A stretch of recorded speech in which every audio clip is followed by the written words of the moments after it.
สูงมีด้วยการถวายอาสนะเป็นตานเธอเคยได้ยินพ่องก่อพระศาสดาทรงสอนเอาไว้ว่าผู้ใดฮื้อเข้าจื่อว่าฮื้อกำลังผู้ใดฮื้อเสื้อผ้าจื่อว่าฮื้อวรรณะผู้ใดฮื้อยานพาหนะจื่อว่าฮื้อความสุขผู้ใดฮื้อประทีปโคมไฟจื่อว่าได้ฮื้อจักษุผู้ที่ฮื้อที่อยู่อาศัยเสนาสนะชื่อว่าได้ฮื้อทุกสิ่งอย่างเธอปรารถนาสิ่งใดก็ฮื้อสั่งสมบุญเพื่อสมบัติหมู่นั่นเถอะเมื่อแม่หญิงคนนี้ฟังกรรมบัณฑิตได้บอกอย่างนั้นก็ตั้งใจในสวรรค์สมบัติโดยความคิดว่าสมบัติของพญาเจ้าเมืองในมนุษย์ยังอลังการเท่าอี้ในสวรรค์จะมอกใดคงจะหลายเท่าเมื่อเขาเกิดอย่างอันแล้วก็เกิดความอุตสาหะเปลี่ยนในการสั่งสมบุญกุศลพอดีท่านผู้ฟังไม่ออกปออุ้ยแม่อุ้ยนักศีลนักบุญท่านทั้งหลายพอดีในวันนั้นพ่อแม่ของเขาได้ส่งผ้าใหม่ตังใหม่มีดอกปทุมอยู่1 กำแล้วก็มีเนยใสน้ำผึ้งน้ำตาลกรวดข้าวสารใหม่น้ำนมสดอย่างดีมาฮื้อเมื่อแม่หญิงคนนี้หั่นของอย่างอี้แล้วก็ดีใจว่าโอ้เราจะได้ทำบุญแล้วลูกนี่อย่าเราทั้งหลายเกี่ยวเข้าใหม่เนาะอันอย่างที่อยู่ในสวนในตงเฮาเก็บผลผลิตออกมาเฮาก็กึดเติงหาเนาะว่าเฮาจะได้ทำบุญกึดเติงหาป่อหาแม่เฮาเนาะจากการที่เปิ้นละเฮาไปเปิ้นพลากจากเฮาไปเปิ้นตายจากเฮาไปเฮาก็กึดถึงเปิ้นก็เหมือนเปิ้นกึดถึงเฮาตอนเฮาเป็นละอ่อนเปิ้นไปที่ไหนไกลๆเปิ้นก็ซื้อของกินซื้อหยังมาติดไม้ติดมือมาให้เฮานะเฮาก็ต้องรอคอยพ่อแม่ไปหยังแต่ก็ในสมัยแต่ก่อนนี่มอกไปโรงยาสวนดอกนะขนาดไปโรงยานะเฮาเป็นละอ่อนอยู่บ้านเฮาท่ากินขนมบอกว่าพ่อแม่มีสตังค์ก็มีว่าถ้าเปิ้นก็ซื้อส้มซื้อเงาะซื้อหยังเนาะเกิงกิโลเอามาเอาท่ากินเนาะมูถึงละอ่อนนะใบย่างก็ย่างเนี่ยกึดหาของฝากทีนี้คนนี้ก็เหมือนเดียวกันแม่หญิงคนนี้ก็เหมือนเดียวกันโอ้เฮากำลังใครถวายทานอยู่พอดีแบบเดือนนี้ของกินของว่าทายธรรมอันประณีตนี่เฮาก็ได้แล้วเธอก็จัดแจงแต่งดาอย่างสุดฝีมือจัดการปรุงเข้ามัทุปยาตก็คือเข้าที่ผสมน้ำอ้อยเนาะตกแต่งอันยังเรียบร้อยแล้วก็ดาของกินอย่างอื่นแล้วก็ฮื้อหมู่บริวารเกียมเข้าเกียมของนะตั้งโรงทานจัดอาสนะเอาดอกบัวมาแป่งมาหยังเอามาเรียงไว้อาสนะไว้เหนือดอกบัวเป็นดีงามเนาะดอกบัวก็เป็นกีบเป็นจ่อเกสรดอกบัวนี่ก็แย้มบานจากนั้นก็ใจผ้าขาวใหม่ๆมาปูลาดแล้วก็วางดอกบัวอยู่4 ดอกพุ่มดอกไม้บนที่นั่งดังบนของอาสนะก็ทำเป็นเพดานห้อยพวงดอกไม้เป็นระยะ รอบบริเวณอาสนะก็ปูลาดด้วยกลีบดอกบัวหน้าบ้านก็ตั้งพานดอกไม้เป็นไม้สดดอกสดเอาไว้ต้อนรับขณะที่ทำไปอย่างอันที่ดาครัวอยู่หั่นก็ม่วนใจสุขใจโอ้นึกถึงแต่เรื่องบุญเรื่องกุศลจิตใจบ่คุ้นมัวแม้แต่น้อยบ่มีเรื่องอื่นแวบเข้ามาในใจเลยม่วนใจเมื่อกูยังดาเรียบร้อยแล้วเขาก็อาบน้ำแต่งตัวชำระร่างกายรอคอยเวลาที่จะมีเนื้อนาบุญมาโปรดเมื่อถึงกำหนดก็สั่งให้คนใจว่าอันเธอเขาตั้งหลายให้ไปนิมนต์เนื้อนาบุญมาฉันให้ตัวเนอเนี่ยคนฮับใจก็ตั้งกัลยาณจิตขอให้มีทักขิณยบุคคลมากรรมว่าแล้วก็เดินทางไปหาสารีบุตรที่กำลังบิณฑบาตอยู่พอดีคนใจนี้ก็นิมนต์ท่านสารีบุตรให้ไปฉันที่บ้านอันเป็นเจ้านายของเขาคนใจนี่นะทีนี้ก็คนใจนี่ก็ไปนิมนต์เมื่อเจ้านายได้หันพระสารีบุตรเปิ่นมาก็ออกไปต้อนรับไปไหว้ไปสานอบน้อมแล้วก็นิมนต์ให้เปิ่นไปนั่งอาสนะถวายเข้ามัทุปยาตเลี้ยงดูอาหารโดยอนุภาพของบุญนี่แกก็ตั้งความปรารถนาว่าโดยอนุภาพของบุญกินบุญทานของข้าพเจ้าจงมีสมบัติอันเป็นทิพย์ที่งดงามเนี่ยญาติโยมเมื่อพระสารีบุตรเปิ้นฉันแล้วทีนี้ก็เธอก็เอาล้างบาตรล้างหยังบรรจุเนยใส่น้ำเพิงน้ำตาลกรวดจนเต็มบาตรถวายเนี่ยบางท่านว่าแม่หญิงกำบาตรได้ก็นั่นอย่างจำได้พออันโยมคนนี้พอสตรีคนนี้พอนางนี้ตีเล่าให้ฟังเนี่ยเปิ้นเอาบาตรไปล้างและทีนี้ก็เอาเนยอย่างใส่น้ำเพิงใส่ในบาตรแล้วก็เอายกเกณฑ์ศรัทธาต้องนึกถึงสมัยพุทธกาลพระสงฆ์เถระนี่เวลาเปิ้นเดินไปเนี่ยสมมติว่ามีโยมอันอย่างเดินตัวเปิ้นจะยื่นบาตรให้หรอแสดงว่าเปิ้นจะไปโปรดคนนี้เพื่อก็ยื่นบาตรให้พระเจ้าก็เหมือนเดียวกันถ้ามีพญาเจ้าเมืองไปเพื่อก็เอาบาตรยื่นให้พญาเจ้าเมืองกำไปอีเนาะอันนี้เปิ้นล้างบาตรให้เรียบร้อยตัวนี่มันเป็นบาปเป็นกรรมยังอะศรัทธาญาติโยมนะบางท่านกลัวจะตำใส่น้อยก็กลัวเองนะแต่ก็ดีนะเนาะ ก็ดีเหมือนกันอันนี้เมื่อเปิ้นถวายอันยังใส่เต็มบาตรแล้วก็เปิ้นก็ได้แปลงผ้าปูลาดบนตังเป็นผ้ารองบาตรแล้วก็วางในมือพระเถระกันอย่างกับผ้าหับเกณฑ์เนี่ยเนาะพร้อมกับถวายอาสนะสำหรับทำภาวนาพระสารีบุตรเปิ้นก็อนุโมทนาเป็นกำปอนก็ขอให้เธอได้สมหวังดังที่ตั้งใจทุกประการเนิ่นตั้งแต่นั้นมาเขาก็ทำบุญอย่างนี้เป็นประจำบ่เคยขาดเมื่อละจากโลกไปแล้วไปเกิดในวิมานสูง100 โยชน์ก่อนบนสวรรค์จันดาวดึงส์ปุ่นความปรารถนากูอย่างที่ตั้งใจเอาไว้กลายเป็นจริงเขาก็ยังเป็นนางฟ้าอัปสรมีบริวารถึงปันมีจ้างทิพย์สูง5 โยชน์ประดับประดาด้วยมาลัยดอกปทุมโดยอาภรณ์อันเป็นทองรุ่งเรืองรัศมีเรืองรองนี่ท่านผู้ฟังเมื่อมหาโมคคัลลานะเข้าไปไปพบนางฟ้าคนนี้ก็ได้ไปไต่ถามว่า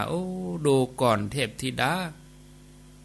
ผู้มีดวงตาอันกลมเหมือนดังกลีบดอกปทุมผิวพรรณของนางฟ้ายังมาพุทธผ่องใสสำเร็จด้วยรัตนะต่างๆมีกำลังท่องไปในอากาศด้วยความว่องไวไม่เปรียบเทียบเขาเทียบเราใครมองไม่งามช่างเขาแต่เจ้าก็คือดอกบัวด้วยความสัตย์ซื่อยึดถือความดีเป็นหลักใครรักไม่รักก็ไม่จมปลักมองมัวเมื่อโผล่พ้นน้ำก็เห็นคว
ชีวิตย่อมดีกว่าร้องเขาอุทิศบุญให้อย่ามัวหลงเพลินเดินห่างวัดตัวอย่างชัดๆมีมากมายเข้าวัดตอนตายสายเกินแก้กรรม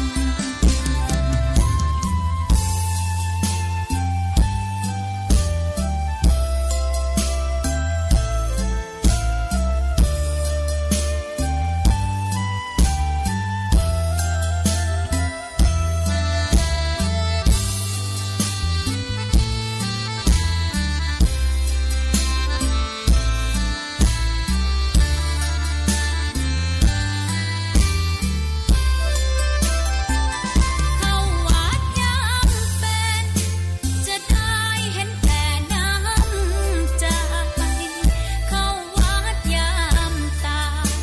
จะได้เห็นแต่น้ำตาก่อนจะสายเกินขอเชิญมาใช้ชีวิตให้คุ้มค่าเจริญทานศีลภาวนาสั่งสมบารมีไว้ทำบุญตอนที่ยังมีชีวิตย่อมดีกว่าร้องเขาอุทิศบุญให้อย่ามัวหลงเพลินเดินห่างวัดตัวอย่างชัดๆมีมากมายเข้าวัดตอนตายสายเกินแก้กรรมเข้าวัดยามเป็นผลบุญหนุนนำเข้าวัดยามเป็นจะได้เห็นแต่น้ำใจเข้าวัดยามตายจะได้เห็นแต่น้ำตา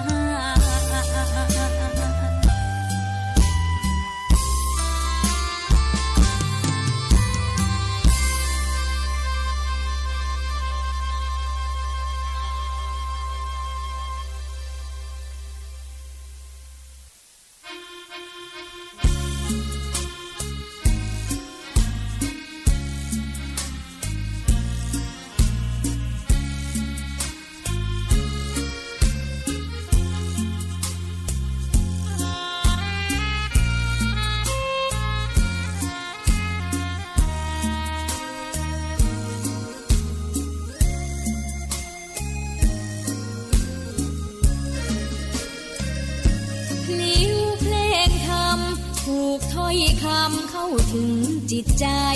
ฟังรายการวิทยุเสียงใสส่งถึงใจไปสู่ปลายนา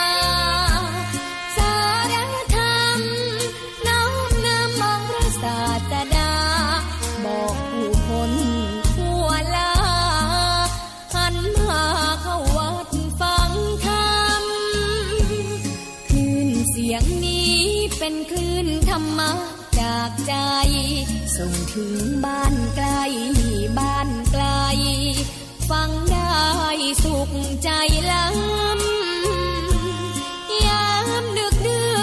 นค่ำคืนมีงานต้องทำเป็นคลื่นสารธรรมเน้นย้ำธรรมะเพื่อนใจเสียงคลื่นธรรมบอกหลักธรรมให้คลายความเหงาฟังเสียงธรรมะเบาเบาบอกเล่าถึงคนบ้านไกลสื่อธรรมะบอกลดละระหว่างด้วยใจสื่อไปถึงสวงในเข้าใจหลักธรรมหลักดีพลิ้วเพลงธรรมถูกสัมผัสใจร่าเริงฟังสาระธรรมะบันเทิงรื่นเริงในชีวิตยามวันว่างเดินทางไปเยี่ยมสถานีนัดพบกันน้องพี่วันนี้วันดีวันเสาร์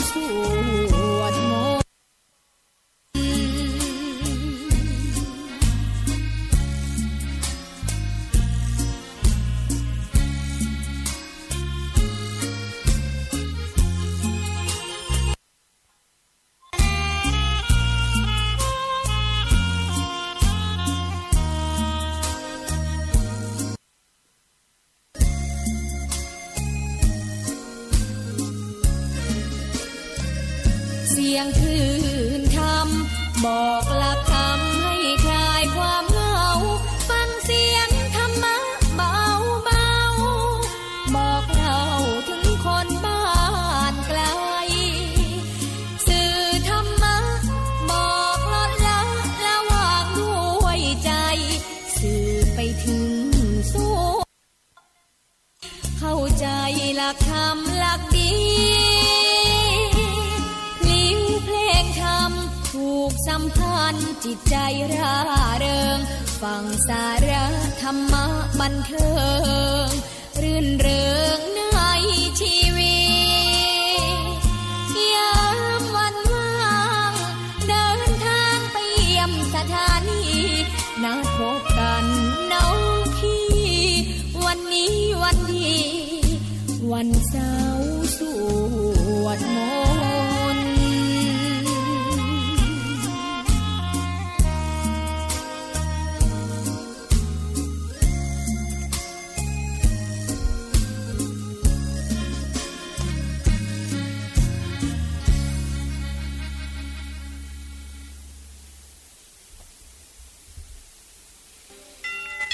ขอนอบน้อ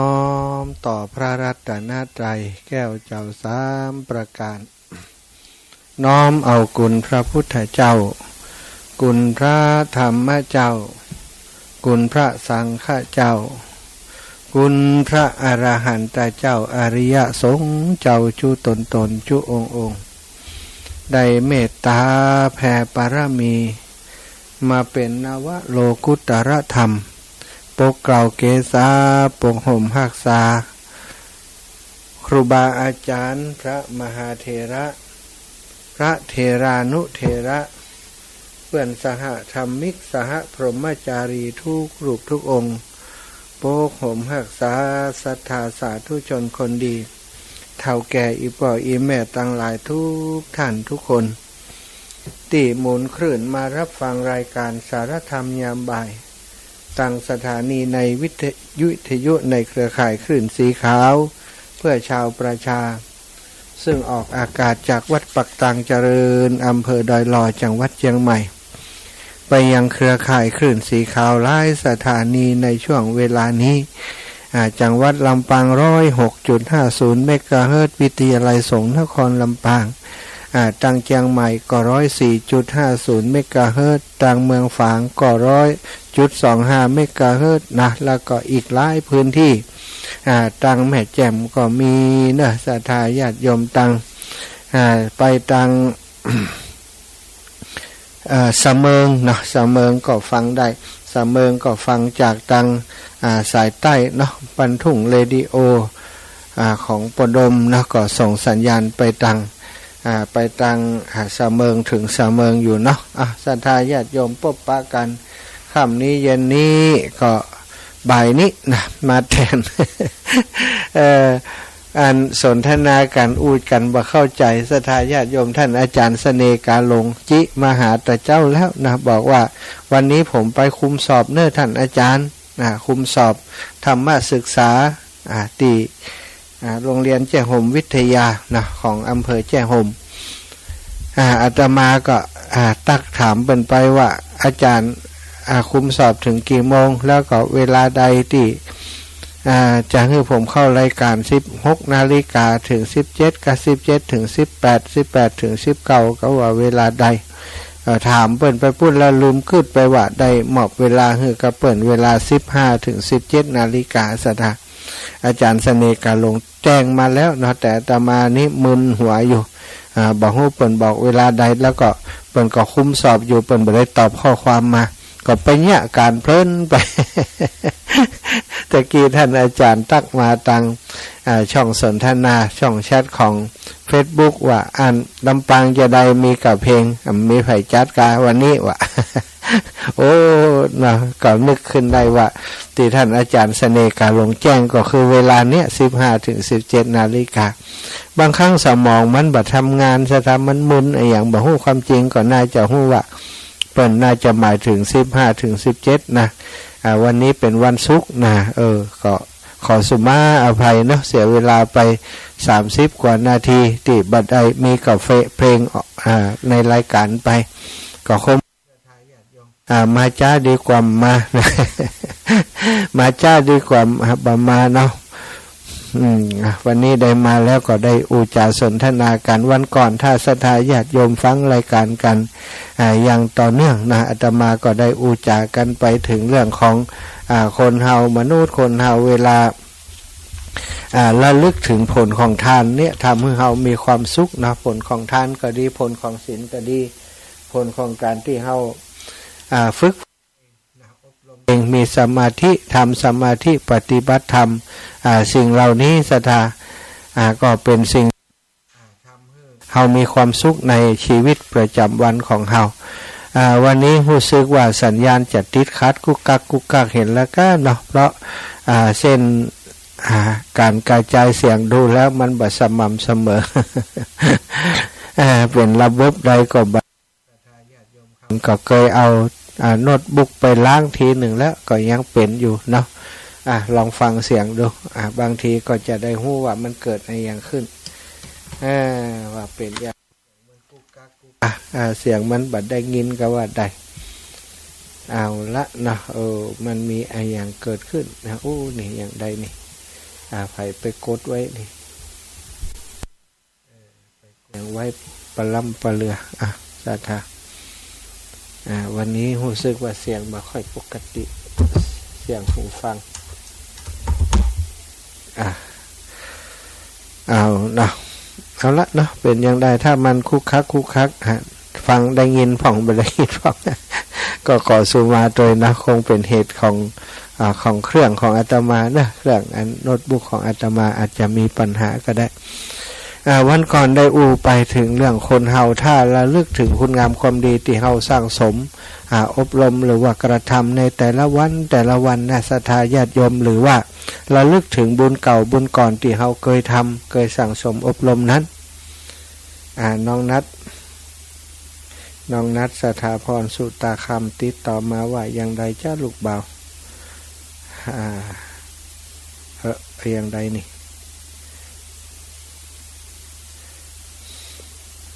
ลูกบ่าวติดต่อมาจะสื่อสารเรื่องอย่างบ่ฮู้เด้อน้องนัทสถาพรสุตาคำว่าอย่างใดลูกบ่าวก็ว่าติดต่อไปตะกี้ข้างบ่ได้ปิดกำหูนะคงบ่มีอย่างก้าเนาะโอเคก็สัญญาณแล้วละก้านะทางลำปางท่านอาจารย์เสน่ห์กาโล3 โมงถึง 5 โมง 4 โมงถ่ายจะทันอยู่ครับโอเคศรัทธาญาติโยมถ้าท่านอาจารย์เสน่ห์กาโล4 โมงมาตันก็แจ้งมาเนอะโทรมาเลยท่านอาจารย์ถ้าตันเวลา4 โมงอาจารย์โทรแจ้งมาได้เลยนะศรัทธาปล่อยอีเมลตั้งหลายเนาะวันนี้อาจจะคลุกคลักคุยหน่อยแต่ตอนเข้ารายการนี้เนื่องจากว่าประสานกับคนนู้นคนนี้ ถึงเรื่องถ้าเขาได้ทำคุณงามความดีสร้างสมอบรมทานก็ดีศีลก็ดีภาวนาก็ดีศรัทธาเวลาเขาทำกิจกรรมอย่างอยู่บางครั้งอยู่เฉยๆเนี่ยนะนั่งนึกถึงวันก่อนได้ทำบุญได้ไปทำทานช่วงที่ผ่านมาออกพรรษาแล้วออกพรรษาลาพระเจ้าแล้วได้ไปช่วยงานครูบาอาจารย์ตามวัดวาอารามต่างๆได้ไป เป็นเจ้าภาพกฐินก็ดีได้ไปร่วมบุญเป็นบริวารกฐินสมทบกับเพื่อนหันนี่ก็ดีเนาะก็ถือว่าหลวงตาว่าอย่างใดจ้าถวายความเคารพครับหลวงตาอาจารย์มาความดีใจแล้วเนี่ยอาจารย์ผู้ดีชนพ่ออาจารย์ธรรมะสุดยอดเลยอะไรทอดดินน้ำไฟลมเมื่อวานได้2 วันแล้วสุดแจ๋วเลยโอเคครับหลวงตากรรมฐานครับผมครับผมหลวงตากิจพุทธอุทยานเจียงใหม่นะทักทายมาเป็นประจำทุกวัน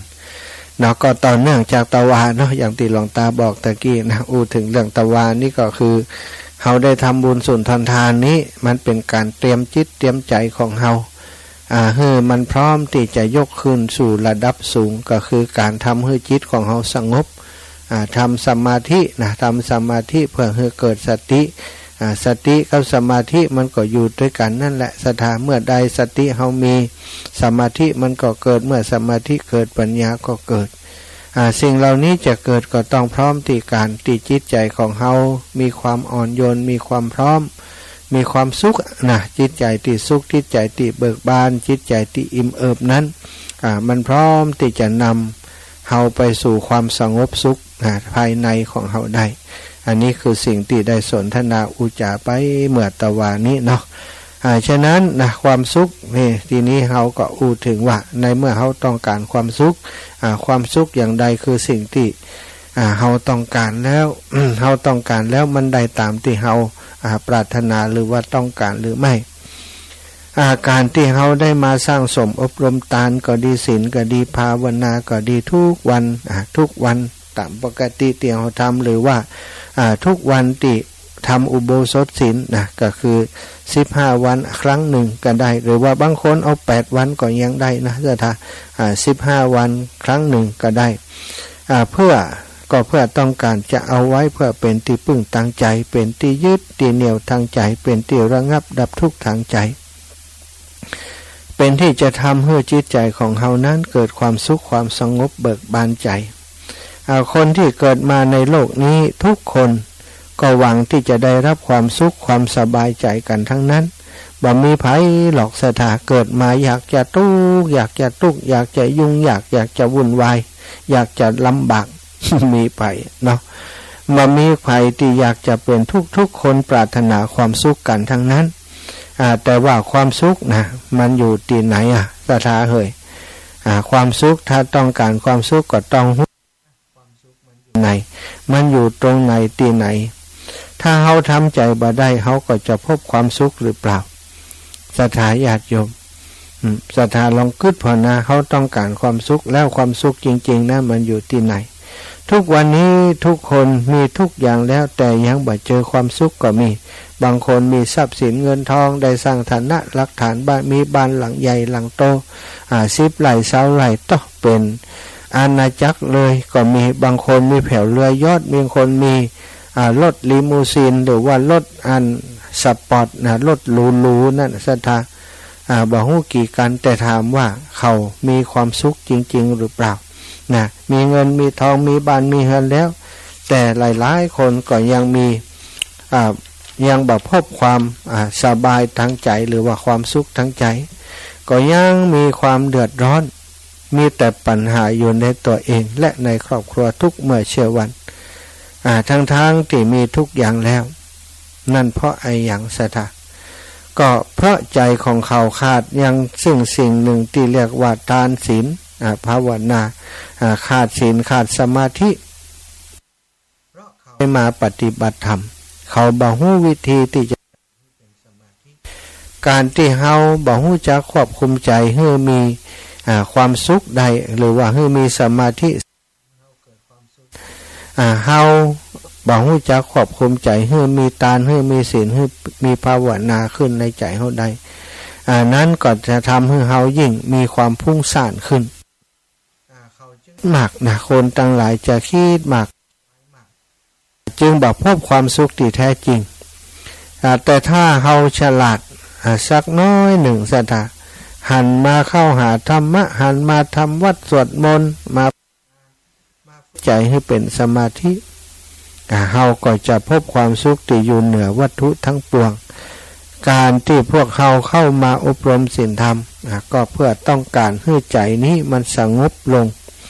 ให้มันสงบลงเหี่ยพ่องให้ใจของเฮานี้รู้จักละสิ่งสมมุติทั้งหลายให้มันทิ้งโลกสมมุติไปเหี่ยพ่องให้มันไปสู่โลกของคำว่าวิมุตติคือเรียกว่าหลุดพ้น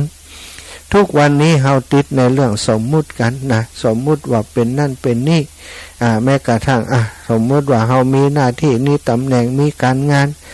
เป็นข้าราชการครูต่อมาได้เลื่อนระดับได้ยกระดับยกฐานะขึ้นมาเป็นผู้อำนวยการนี่ตำแหน่งของผู้อำนวยการต้องแยกโน่นแยกนี่ต้องทำโน่นทำนี่นะก็มีอัตตาสิ่งสมมุติเพิ่มขึ้นมา จริงๆแล้วเขาก็เป็นข้าราชการนั่นแหละแต่พอโลกสมมุติคือว่า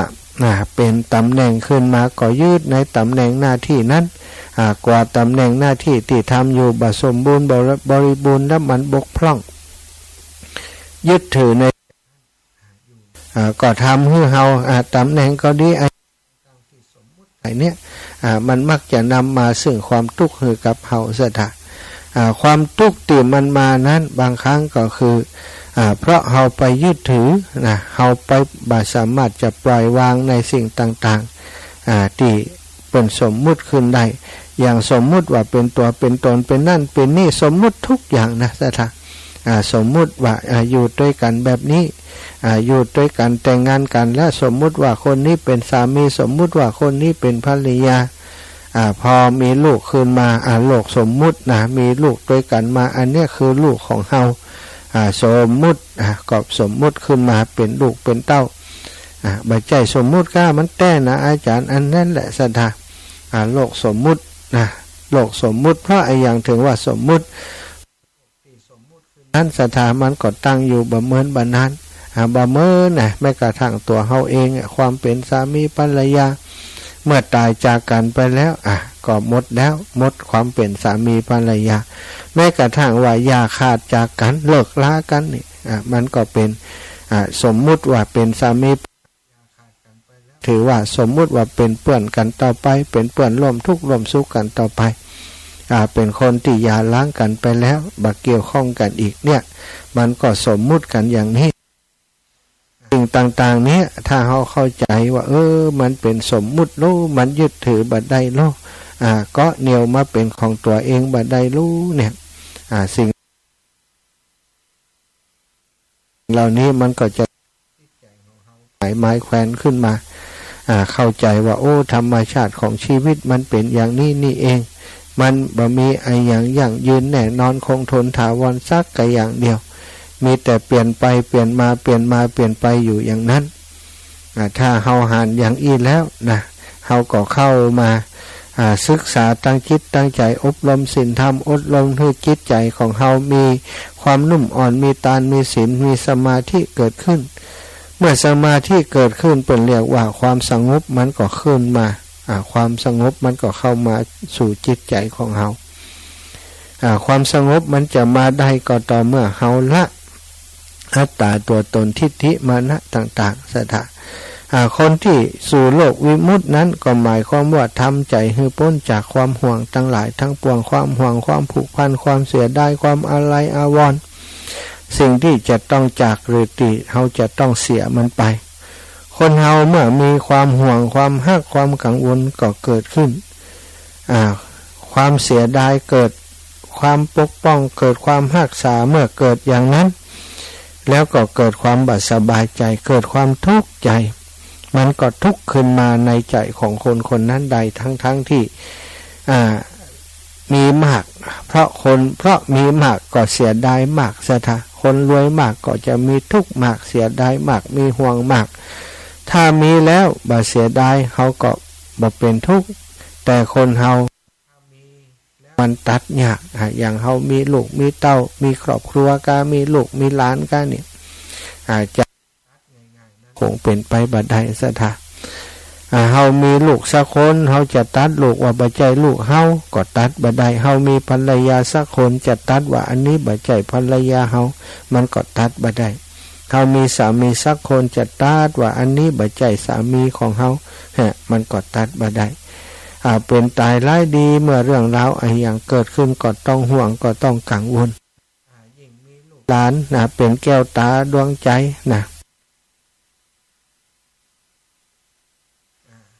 แหวนเงินทองมีทรัพย์มากมายก็เป็นห่วงมากเสียดายกลัวคนอื่นจะมาทำลายการที่กลัวคนอื่นจะมายื้อแย่งจะมาทำลายให้เสียหายไปนี้เฮาเกิดเป็นทุกข์เกิดความเสียดายครั้นจะเอามาติดตัวเฮามันก็บัดติดตัวเฮาจะเอามาติดใจเฮามันก็เลยต้องเป็นห่วงต้องคอยดูแลต้องคอยเฝ้ามองคอยห่วงแหนเกิดความบัดสงบใจขึ้น เมื่อเฮาปรงบ่ได้ตัดบ่ได้มันก็เกิดความบ่สงบเมื่อใจบ่สงบก็เกิดความวุ่นวายในจิตใจขึ้นแล้วเฮาจะทำอย่างไรเฮาก็ต้องมาศึกษาธรรมะมาแก้ที่ใจของเฮาใหม่มาแก้ที่เฮาว่าเฮาอย่างที่มันจะมีอย่างที่มันเสื่อมมันก็ต้องเสื่อมอยู่ไปมันก็ต้องหมดไปตามธรรมดาของมันเมื่อเกิดขึ้นมามันก็ต้องมีการเปลี่ยนแปลงไปเฮาจะไปยึดว่าอันนี้เป็นของเฮาตลอดไปนั้นเป็นไปบ่ได้ซะท่าก็ต้องมาหาทำใจทำทุกสิ่งทุกอย่างที่เฮาต้องใช้การฝึกแล้วในมาเมินบานานถ้าเฮาฝึกฝนอยู่เป็นประจำตลอดมันก็จะเข้าถึงสิ่งที่เรียกว่าความสุขความสงบความสบายในที่สุดนะคนเฮาถ้ารู้จักปล่อยวางความยึดถือในสิ่งต่างๆในโลกสมมุติฝึกวางพ่องนะเฮาก็จะพบความสงบสุขอาจจะบ่ต้องตลอดไปก็ได้สักช่วงระยะเวลาหนึ่งลองปล่อยจิตปล่อยใจเหมือนกับว่าเฮามีครอบครัวมีลูกมีเมียนั่งสมาธิฝึกสมาธิอยู่กับตัวเองอยู่กับลมหายใจเป็นปัจจุบันให้นักที่สุดซะท่าถ้าเฮาอยู่กับลมหายใจอยู่กับจิตของเฮาบ่ไปยึดถือกับสิ่งต่างๆมันเฮาไปยึดถือมันซะท่าคำว่าลูกว่าเมียมีอยู่หั่นแต่เฮาไปยึดถือมันบ่ยึดถือมันก็บ่นักทำหน้าที่ของเฮาให้ถูกต้องเวลาที่เฮาจะปล่อยจะวางเวลาที่เฮาต้องการความสงบต้องการพลังจิตพลังใจก็ฝึกฝนตนเองดูลมหายใจทำสติให้นิ่งหรือว่าทำกรรมฐานโดยวิธีการต่างๆพิจารณาระลึกถึงบุญถึงกุศลที่เฮาทำทานที่เฮาทำความเสียสละที่เฮามีต่อบุคคลอื่นจิตใจมันอ่อนโยนแล้วพิจารณายกขึ้นสู่การพิจารณาถึงกายคตาสติอนุสติสติปัฏฐานสี่กายเวทนาจิตธรรมโยกจิตเข้าไปสู่สิ่งเหล่านั้น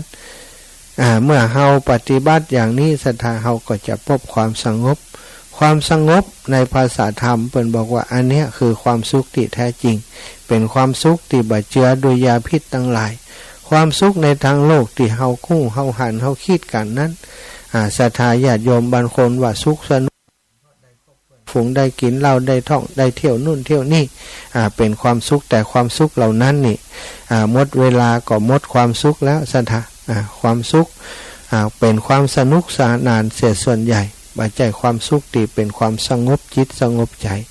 ถ้ามันสงบจิตสงบใจได้นั่นแหละคือความสุขที่สมบูรณ์เป็นความสุขที่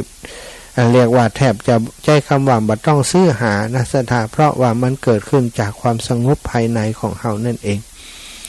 วันนี้ได้นำสาระธรรมมาฝากในชั่วโมงแรกชั่วโมงต้นนี้ก็จะช่วงนี้ก็จะเข้าสู่สปอตโฆษณาของสถานีเนาะประชาสัมพันธ์ของสถานีต่างๆต้นชั่วโมงต่อไปก็มาพบปะกันใหม่ศรัทธาญาติโยมเดี๋ยวจะเช็คท่านอาจารย์เสน่ห์การลงเป็นพร้อมหรือยังกลับมาวัดได้ยังถ้าเปิ้นกลับมาวัดแล้วก็จะได้ให้เปิ้นพบปะกับศรัทธาญาติโยมต่อไปเนอะช่วงนี้ฟังเพลงในรายการสักเพลงก่อนเนาะ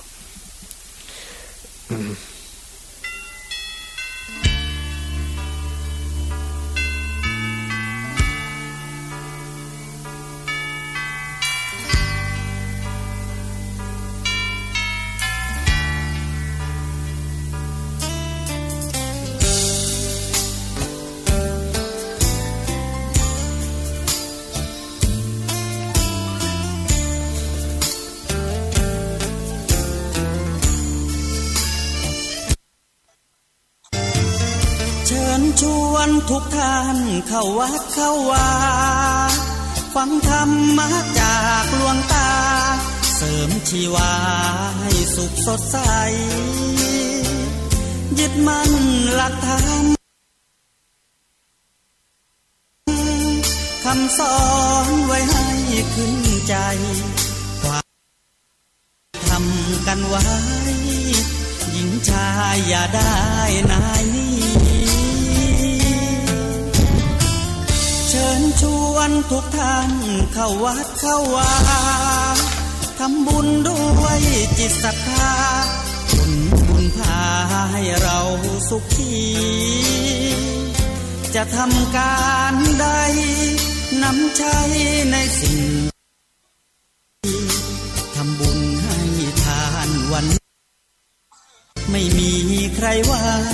ใครชังสมัยก่อนประทับใจปู่ย่าตายายวันพระเคยเบื่อหน่ายจำได้ไม่ลืมสักครั้งเหตุใดวันนี้มีคนเข้าวัดน้อยจังอยากให้เหมือนก่อนอีกครั้งฝากความหวังกับคนรุ่นใหม่เชิญชวนทุกท่านเข้าวัดเข้าวารับศีลรับพรหลวงตาเสริมคุณค่าให้กับจิตใจกระทำความดีเรื่องนี้อายใครว่างจากการงานเมื่อใดเชิญชวนท่านไปทำบุญ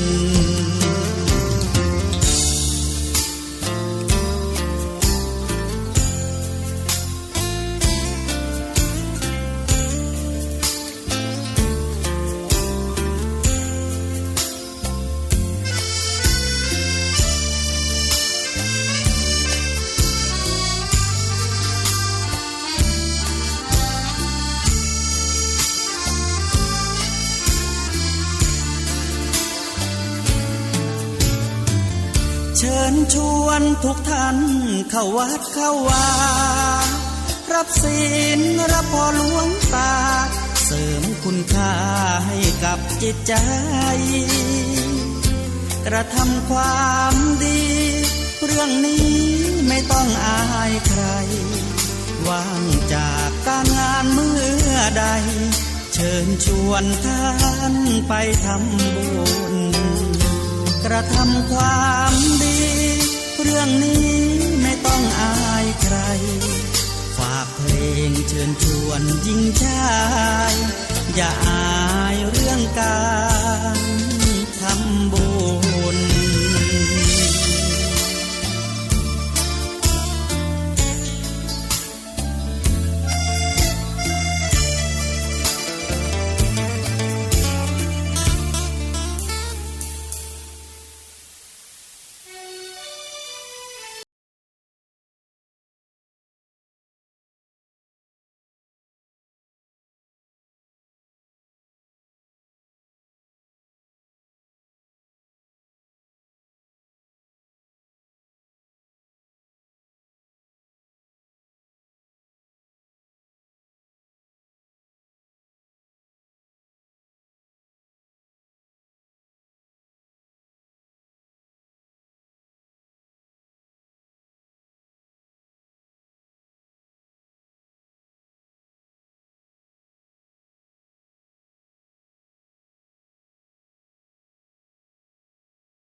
เพียงนี้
ขณะนี้ท่านกำลังฟังสถานีวิทยุกระจายเสียง FM 104.5 เมกะเฮิรตซ์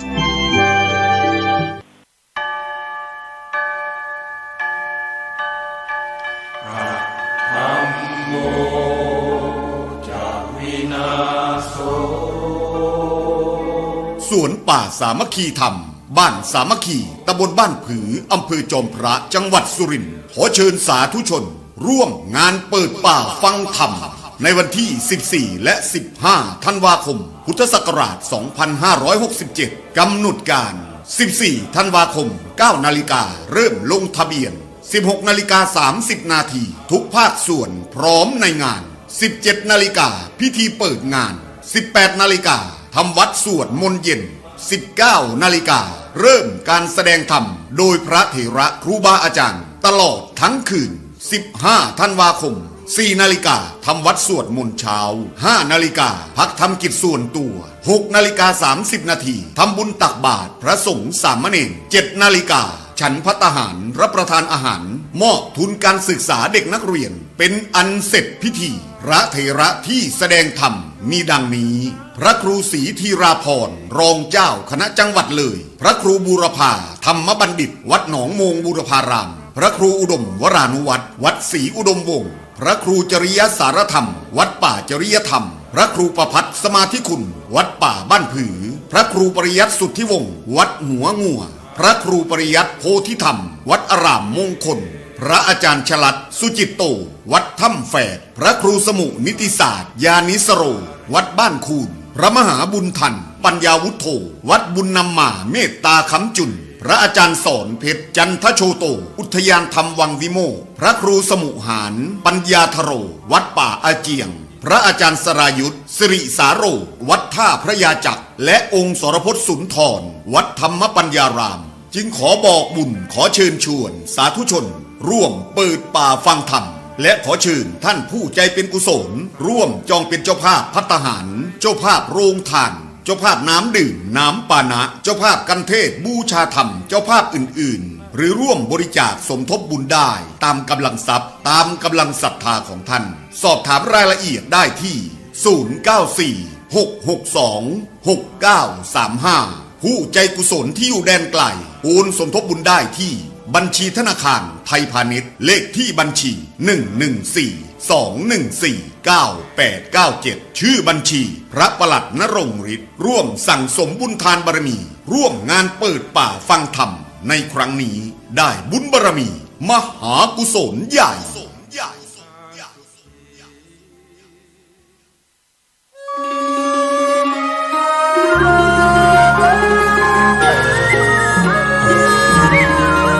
เนื่องในเทศกาลสีสันแสงสว่างแห่งความสุขประเวณียี่เป็งลอยกระทงเจียงใหม่ในปีนี้วัดพระสิงห์วรมหาวิหารขอจวนเจริญพรมายังศรัทธานาบุญทุกท่านร่วมบำเพ็ญมหาพลานิสงส์ถวายโคมไฟโคมประดับในงานประเวณียี่เป็งจำนวน 84,000 ดวงตามจำนวนสังขยานับได้แห่งพระสัทธรรมขององค์สมเด็จพระบรมศาสดาสัมมาสัมพุทธเจ้าที่ได้ตรัสสอนสั่งยังเวนยชนและเพื่อน้อมถวายบูชาพระพุทธปฏิมาองค์เอกอ้างพระพุทธสิหิงพระสิงห์หลวงเจ้ากับทั้งจักได้น้อมถวายบูชาพระมหาเจติยะพระบรมธาตุหลวงเจ้าประจำปีกำจาตามโรงงูใหญ่โคมไฟโคมพัดและโคมลอยนั้นเจ้าล้านนาใจเพื่อฮื้อแสงสว่างใจนำทางในยามค่ำคืนหรือเอาตั้งเอาแขวนไว้ในศาสนสถานที่เคารพนับถือในความศักดิ์สิทธิ์แห่งพระพุทธศาสนาเพื่อถวายเป็นพุทธบูชาธรรมบูชาสังฆบูชาตามความเชื่อความเลื่อมใสศรัทธาของชาวล้านนาที่มีวิถีชีวิตผูกพันในบวรพระพุทธศาสนามีการใช้ภูมิปัญญาจินตนาการประดิษฐ์เครื่องสักการะต่างๆสืบสานพัฒนาต่อยอดให้วิจิตรพิสดารยิ่งขึ้นแล้วนำมาวางตั้งหรือแขวนเพื่อบูชาสิ่งศักดิ์สิทธิ์อันเป็นอุดมมงคลทำกันไว้หญิงชายอย่าได้นายนี้เชิญชวนทุกท่านเข้าวัดเข้าวาทำบุญด้วยจิตศรัทธาบุญพาให้เราสุขีจะทำการใดนำใช้ในสิ่งดีทำบุญให้ทานวันนี้ไม่มีใครว่าใครชังสมัยก่อนประทับใจปู่ย่าตายายวันพระไม่เคยเบื่อหน่ายจำได้ไม่ลืมสักครั้งเหตุใดวันนี้มีคนเข้าวัดน้อยจังอยากให้เหมือนก่อนอีกครั้งฝากความหวังกับคนรุ่นใหม่จาก2 คน3 คนคนชาย3 คน4 คนอาจจะเต่ากันแบบเพียงกันแบบเสมอหรือเขินกันมีลูกไปเขาบ่ได้หาเขาก็เศร้าเอากันมา มันอยู่บ้านเขากับจับอารมณ์กันผมจับอารมณ์กันผมอันนี้มาเป็นทั้งฝ่ายใดอีกฝ่ายแม่บอกสันติวิธีหรือว่าฮักกันเรามาฟังเรื่องนี้นี่เป็นตำนานเนี่ยอย่างแม่เท่ากระลูกไปถือมาใครถูกมาลงร้อยมาลงหลอกกันแล้วมาฟังนี่ย้ายเรื่องนี้อีกฝ่ายแม่เด้อคนทั้งวันนี้ย้ายข่าวนะนี่เป็นบทประพันธ์ของอาตมาเองแต่งไว้เขียนไว้ได้ยินเนี้ยได้ยินไตกับมาก่อนมาเขียนไว้เพื่อจะเป็นผลงานและก็เป็นวัฒนธรรมที่สืบสานคนรุ่นใหม่รุ่นเก่ารุ่นกลางได้ฟังคนรุ่นเก่าก็ได้ฟังคนหลังคนรุ่นใหม่ก็คนรุ่นใหม่ก็ได้ฟังเพื่อความ ประดับความหูเนาะประดับความหูรู้ได้สิ่งวันนี้เข้ามานี่ปล่อยแม่ลองฟังก่อนเด้อมาโนโอเอใจเวปวดล้าวเหมือนเอาบาเปล่ายัดเข้าวางใจบทนี้จะทำเป็นข้าววอนไข่ก่อนซอใหญ่ลูกไปแม่เท่าใจว่าแกงไฟผิดแบบเบาว่าตามสำเนาข่าวจ้อยป่าบ่อตายหากคอมาห้อยหูพิบแต่งถอยสำเนาขึ้นจีจางห่างว่าขวาเขาเหมือนทำกับเก้าออกเล่าน้ำหอยถอยย้อนคู่กันยังหูแสงสวยฟาดถูกกิ้งของแหล่งจับลูกไปแม่ผู้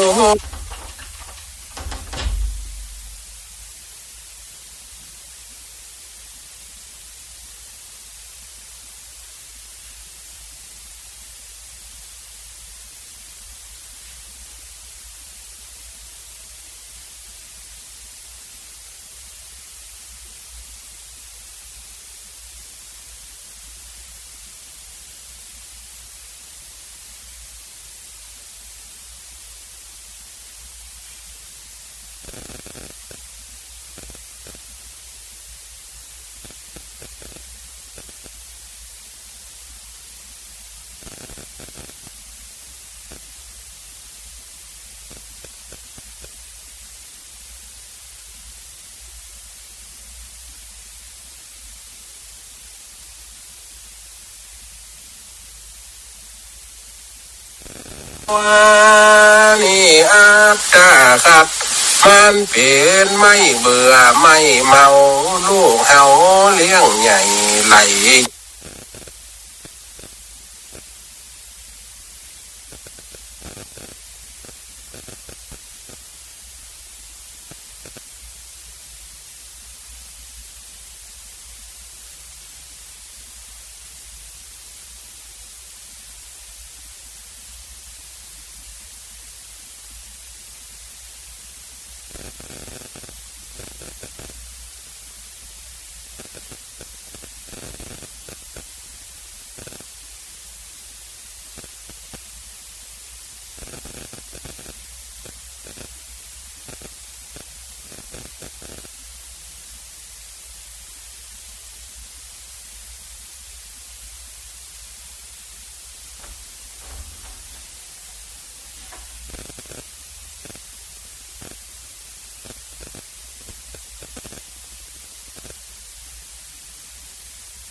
เห็นได้ไหม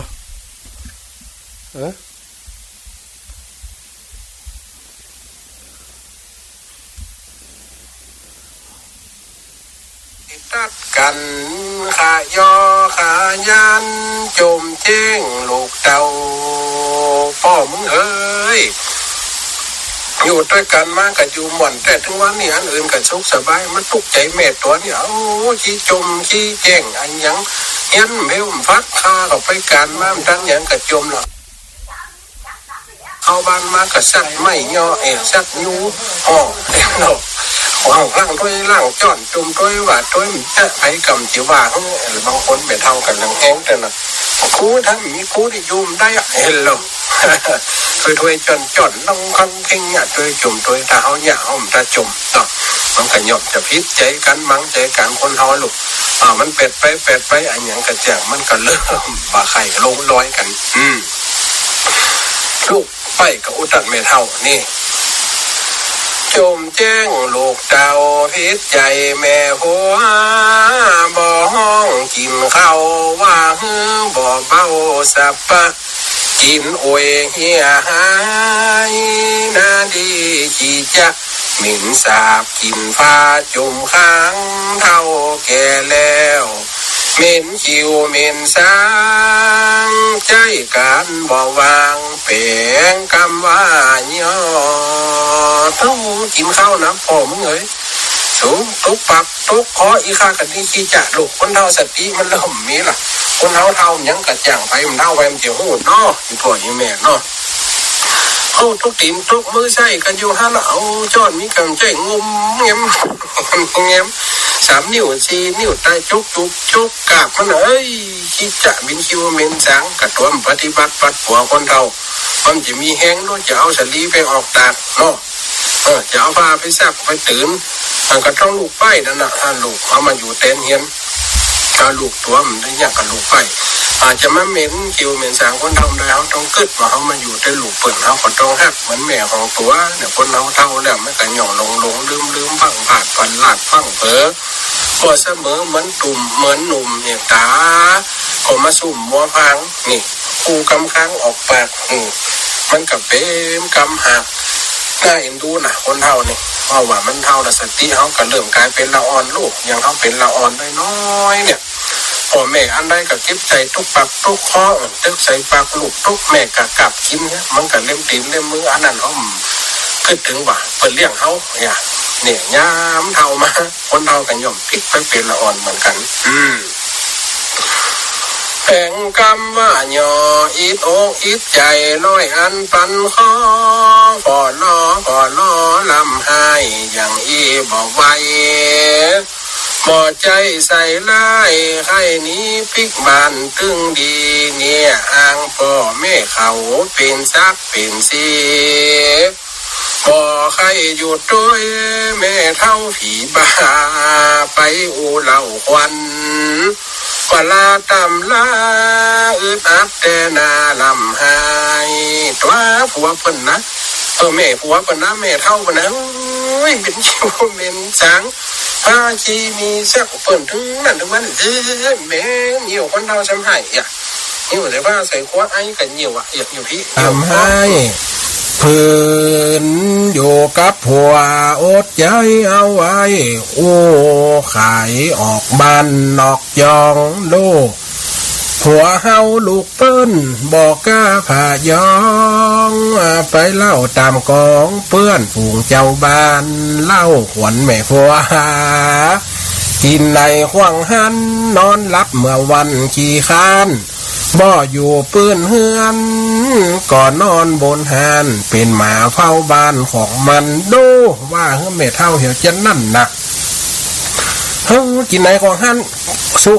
อมเมียงสมัยเกี่ยวลื่นเดี๋ยวขี้เมียงเงียบจอกเงียบแจงเปิ่นไปเพียวดวนแฮ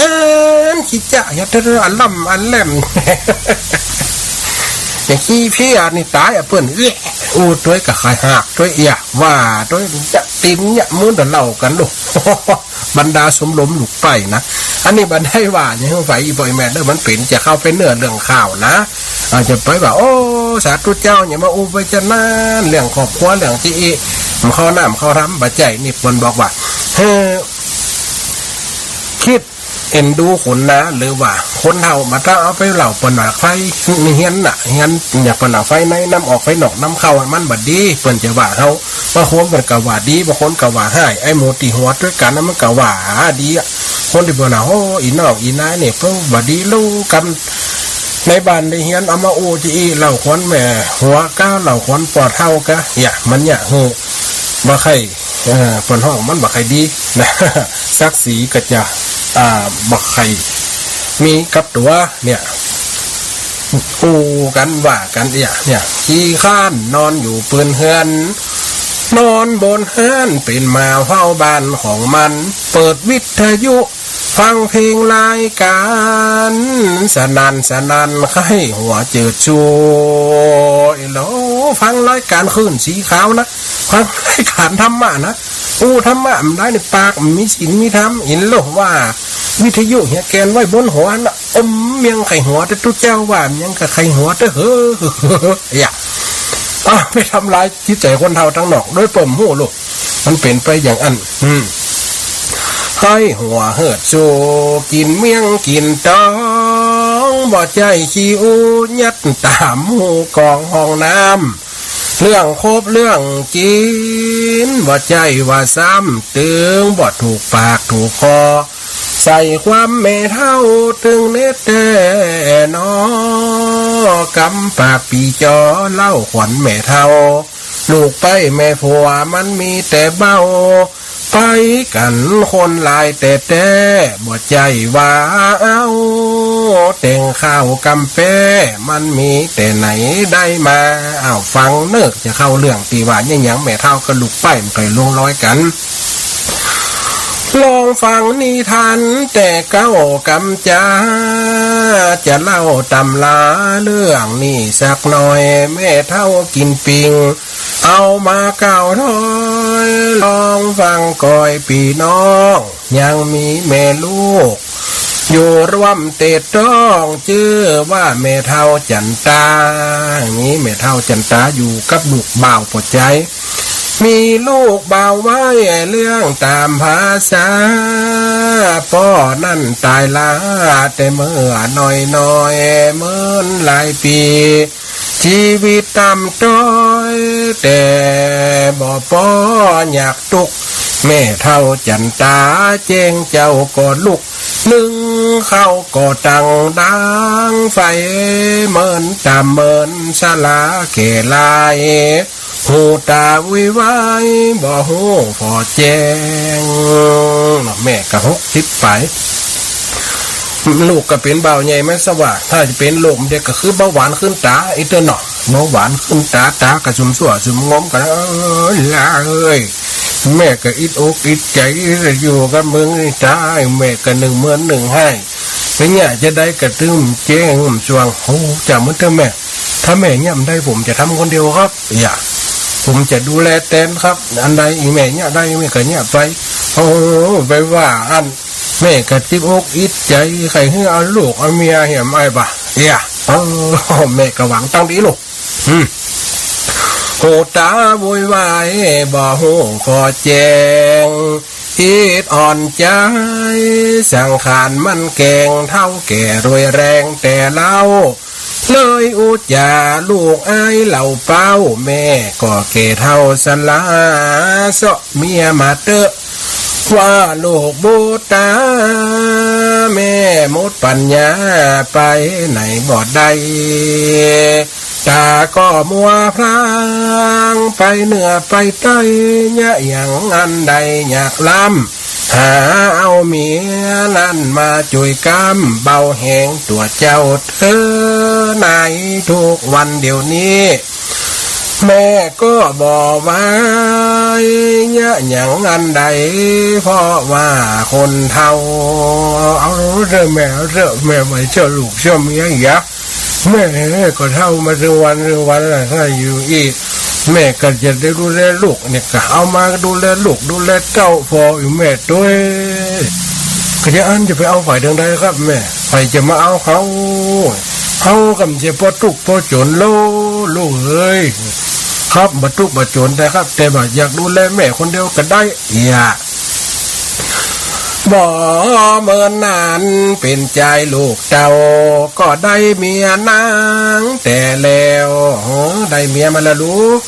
มาอยู่กินบ่กล้ากาดแก้วโต้ยกันว่าอันนานไปหญิงบ่ขี้ข้า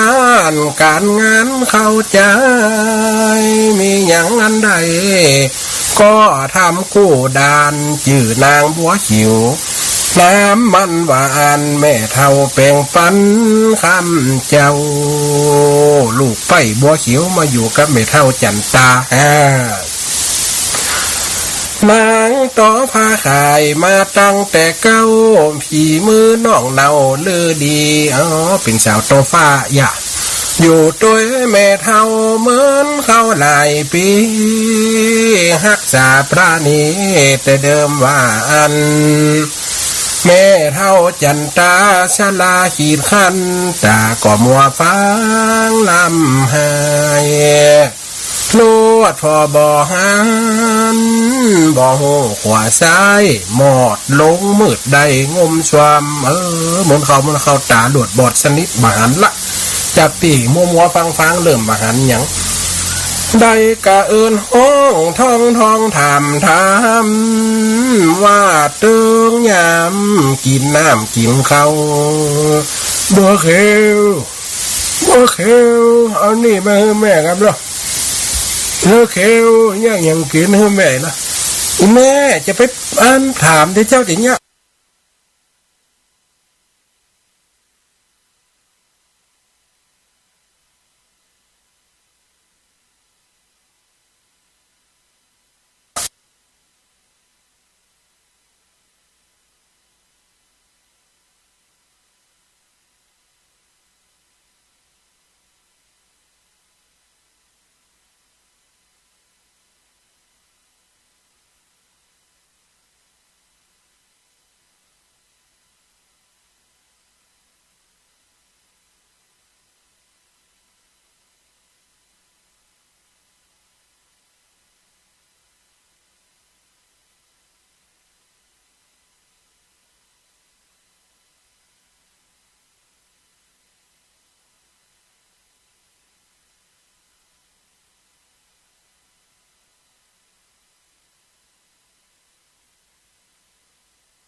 พิการกูเป็นลูกไปตูกเลี้ยงสังขารจมสามหอดเติงกำหันจมสามหอดเติงตอนแม่เท่าเรียกตานว่าแม่ก็อยากเข้าแล้วนางบัวเขียวบอกกากาดแก้วก็ทำตามอันเนี้ยไปแบบบ่เต็มอกแบบบ่เต็มใจ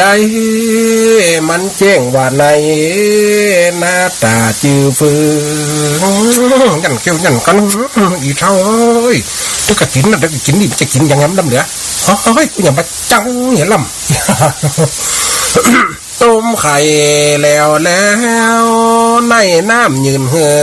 เอามือย่วมกำบีบฟันตะลือเพราะว่ามันจังแม่เท่านั้นสุดที่จะอันบรรยายหันเปิ้นตาบอดว่าเท่าสากตายมันทำลงไปพิษกองแบบเบาเข้ามามันกินเขาเย็นก็เข้าอุ่นหือด่าไปละไวเลิศตัวกินเข้ามาเข้าใหม่เมื่อเท่ากินเขาเย็นลื่นเป็นออกเป็นแอบเคียวกับมีปีละเยี่ยมเยี่ยมไอ้เอ้ยเคียวอย่ามาแค่เหนียวเตี้ยเหนียวว่ากินยังกินไปคดไม่เรียกมีการเนี่ยเป็นนักการมันก็กินเตี้ยเป็นนักกินได้แม่จะไปย่อยเนี่ยอุ่นเนื้อละไวแม่เท่าจันตาว่าเหนียวลำหายแม่ลื่นบ่ได้ลงคอ นางลูกไป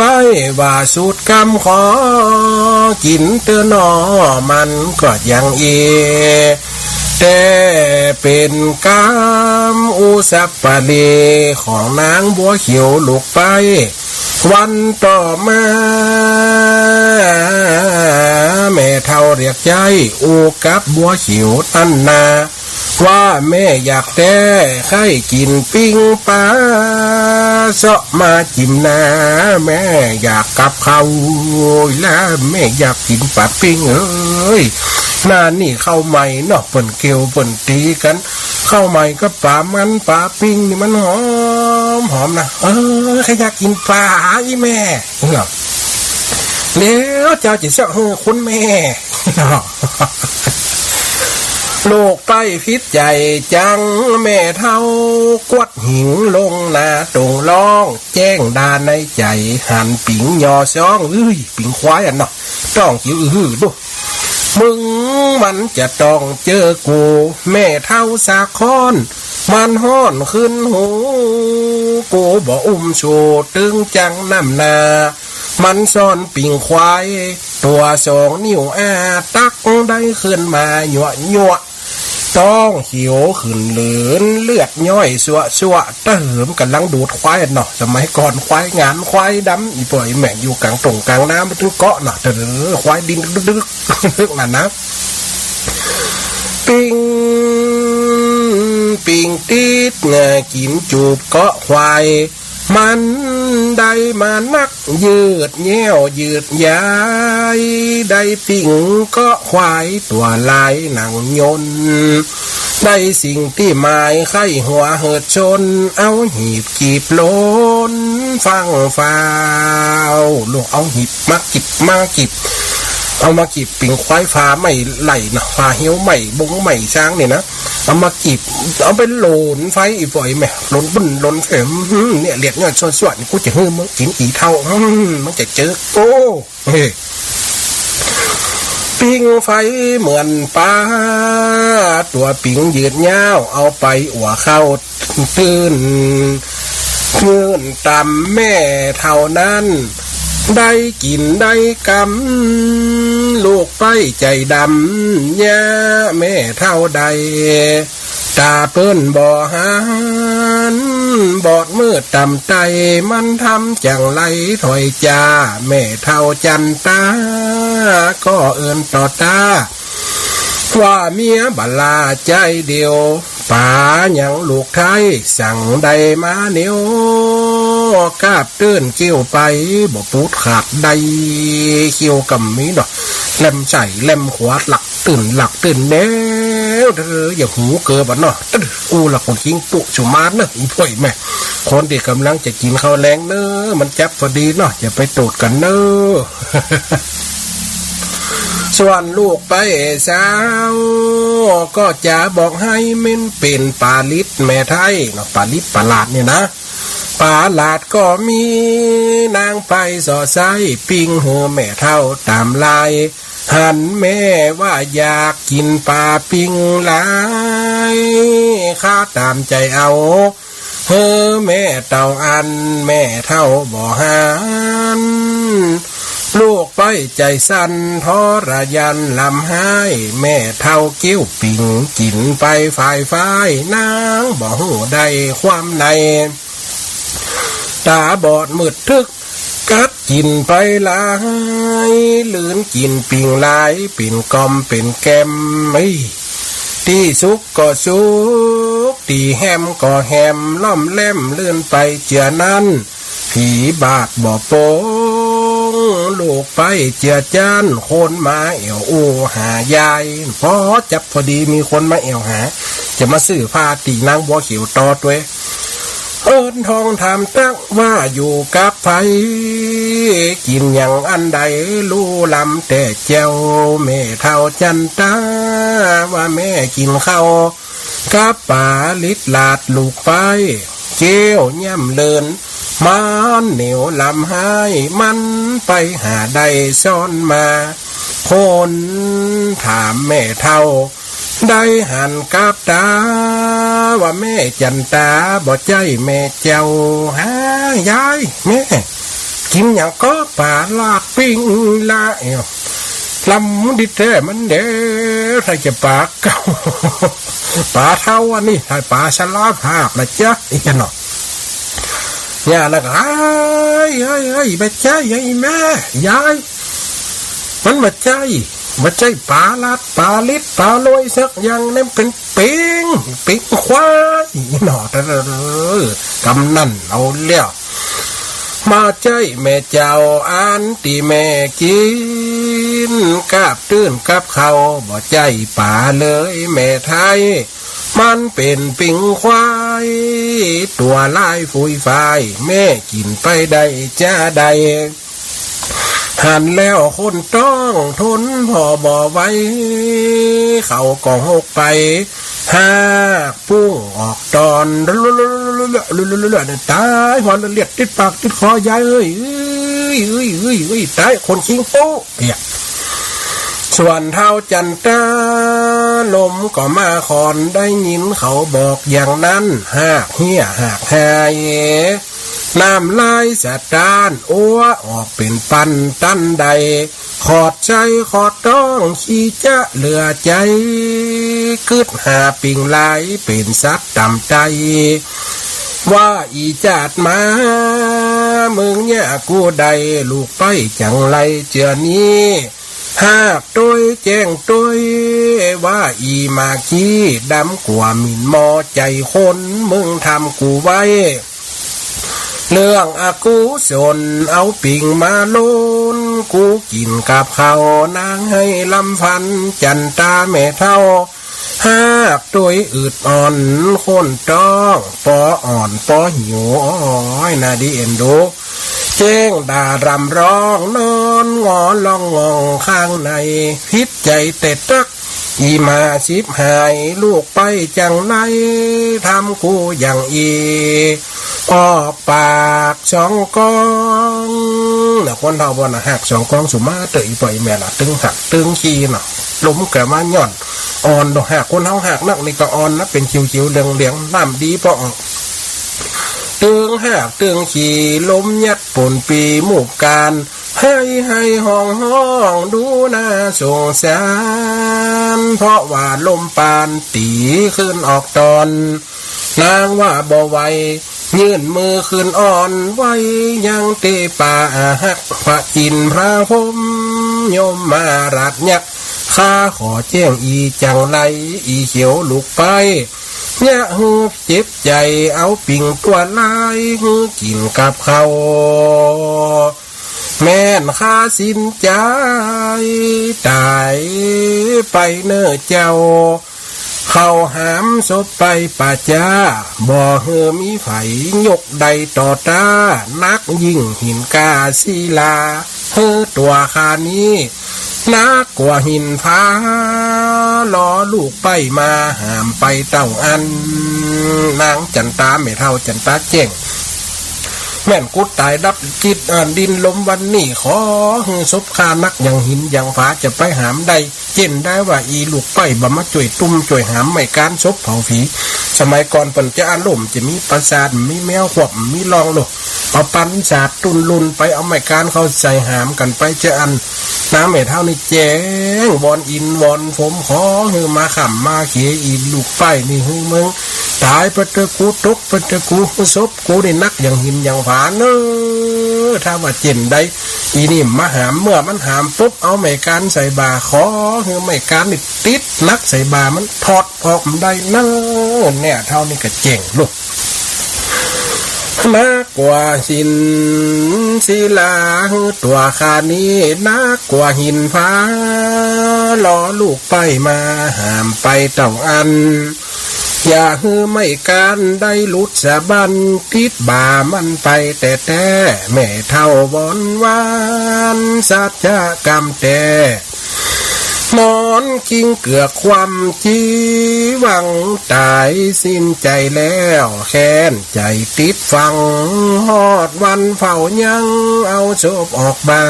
นบ่มีไฟห้ามศพไว้ว่าอันเพราะยุกไม่การบ่แป้ห้องคนมาหามศพกัน คุณตั้งหลายเข้าใหญ่กันแต่จนปอหมดบานหมดจองเลยหือลูกไปที่มันจ่องห้องเอาบ่ามาร้องยกศพว่าอันบอกกองมันมาเอาบ่าเข้าดันชุบก็ยกดันขึ้นแต่ปากันหามออกบันซ่อเซ่ฮอดถึงป่าจ่าดงดานไม่การหามศพติดบ่าเป็นมันขันบ่ออกจากมันลูกไปลำให้เปิ่นเผาศพกันบึดบัดนั่นน่ะศพกับไม่กันนั่นไม่การกับขำคอเนี่ยฮะเอาศพเผาได้นะแต่ไม่การมันออกถอดออกศพได้แต่มันออกบ่าเนี่ยบัวเขียวมันได้หมดนะกระจุยกันดึงดึงจะได้ลำเหลืองเนี่ยมันติดนี่ลำเหลือมันเป็นอย่างนี้เป็นอาเพศไฟอย่างน่ะลูกไปลำให้เผาศพแม่หัวไฟก่อนลูกใหม่คนยิงใจตีนั้นป้ากันจ่วยแก่ดึงออกปอการก็จะปีกบานเมื่อจองติดบาลูกไปเพราะกรรมสาน้อ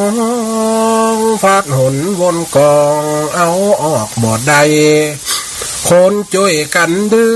งกำแจ้งแม่ใหม่เลยเป็นไปตามนั้นดึงกันหลายสัตว์อกสาญานบ่ออกติดมันเต้นอดึงแหมครั้งเหมือนเบ็ดติดต่อเนี่ยอย่างเบ็ดไปกล้องเนี่ยเขาไปจอมเบ็ดมันกล้องต่อปุ่นน้ำดึงเอามันกำออกนี่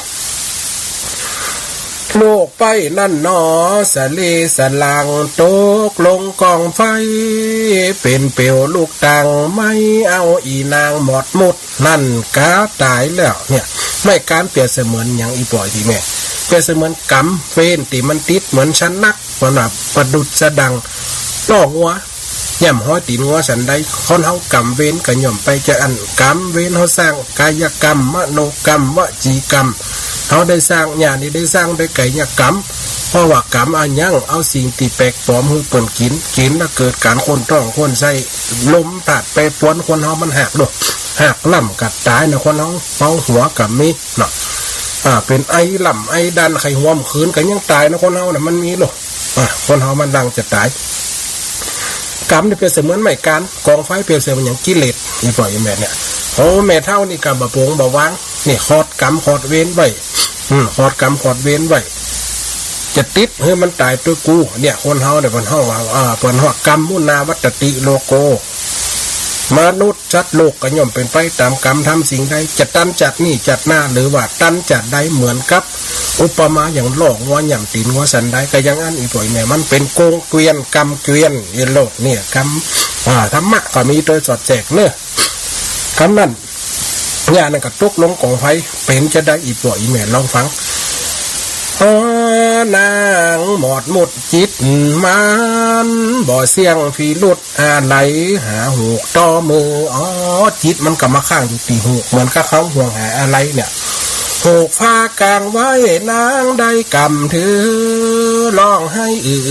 เป็นนกเก่าตน